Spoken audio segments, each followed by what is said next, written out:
Assalamualaikum warahmatullahi wabarakatuh.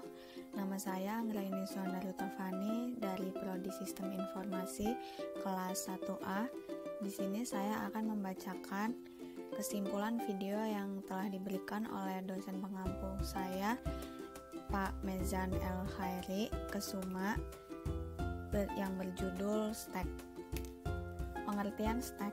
Stack atau dalam bahasa Indonesia diartikan tumpukan adalah struktur data linear yang mengikuti prinsip last in first out atau yang disingkat LIFO. Artinya, elemen yang terakhir disisipkan akan menjadi elemen pertama yang keluar. Cara struktur data stack dalam menyimpan sebuah nilai dapat kita bayangkan seperti piring yang disusun rapi secara bertumpuk ke atas. Apabila kita ingin mengambil piring bagian bawah, kita harus terlebih dahulu menyisihkan semua piring yang ada di atas. Dalam istilah pemrograman, upaya menambahkan elemen pada struktur data stack disebut juga dengan push. Sedangkan proses menghapus atau menghilangkan elemen dari data stack disebut pop. Dari gambar ini dapat terlihat bahwa meskipun elemen ketiga adalah yang paling terakhir ditambahkan, namun elemen tersebut justru yang pertama dihapus. Operasi inilah yang kemudian disebut sebagai prinsip operasi LIFO atau last in first out. Operasi-operasi dasar pada stack. Ada beberapa operasi dasar yang bisa kita lakukan terhadap struktur data stack. Operasi-operasi tersebut meliputi: yang pertama ada push atau menyisipkan elemen ke bagian atas stack. Yang kedua ada pop atau menghapus elemen atas dari stack. Yang ketiga ada is empty atau memeriksa apakah stack kosong. Yang keempat ada is full atau memeriksa apakah stack sudah penuh. Dan yang terakhir ada pick atau mendapatkan nilai elemen teratas tanpa menghapusnya. Fungsi dan kegunaan stack. Adapun fungsi dan kegunaan struktur data stack adalah sebagai berikut.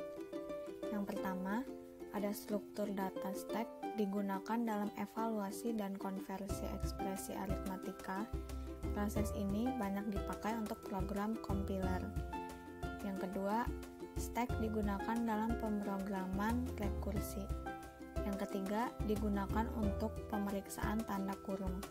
Yang keempat, stack digunakan dalam manajemen memori. Yang terakhir, dipakai untuk memproses pemanggilan sebuah fungsi. Salah satu contoh penerapan struktur data stack adalah fitur tombol back pada browser, di mana browser akan menyimpan semua URL yang telah kita kunjungi sebelumnya dalam stack. Setiap kali kita mengunjungi halaman baru, halaman itu ditambahkan di atas stack. Saat kita menekan tombol kembali, URL saat ini dihapus dari tumpukan dan URL sebelumnya diakses. Kelebihan menggunakan stack. Adapun kelebihan menggunakan struktur data stack diantaranya: yang pertama, manajemen data yang efisien. Stack membantu mengelola data berdasarkan prinsip operasi LIFO yang tidak bisa dilakukan dengan linked list dan array. Yang kedua, manajemen fungsi yang efisien.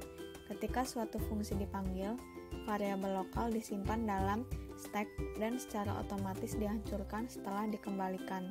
Yang ketiga, kontrol atas memori.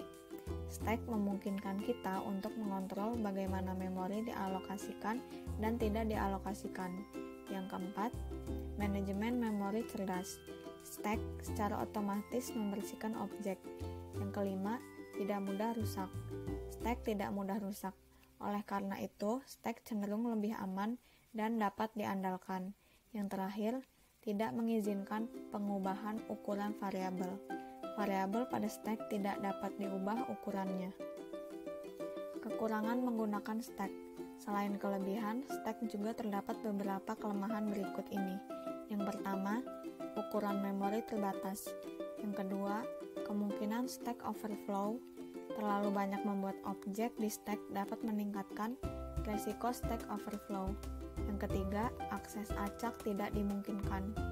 Dalam stack, akses data secara acak tidak bisa dilakukan. Data yang dapat diakses adalah data yang berada pada elemen atas. Yang keempat, dapat menyebabkan fungsi tidak terdefinisi. Ketika penyimpanan variabel akan ditimpa, kadang-kadang akan menyebabkan perilaku fungsi atau program yang tidak terdefinisi. Yang terakhir, penghentian yang tidak diinginkan. Jika stack berada di luar memori, maka dapat menyebabkan penghentian yang tidak normal. Baiklah, cukup sampai di sini video saya. Lebih dan kurang saya mohon maaf. Wassalamualaikum warahmatullahi wabarakatuh.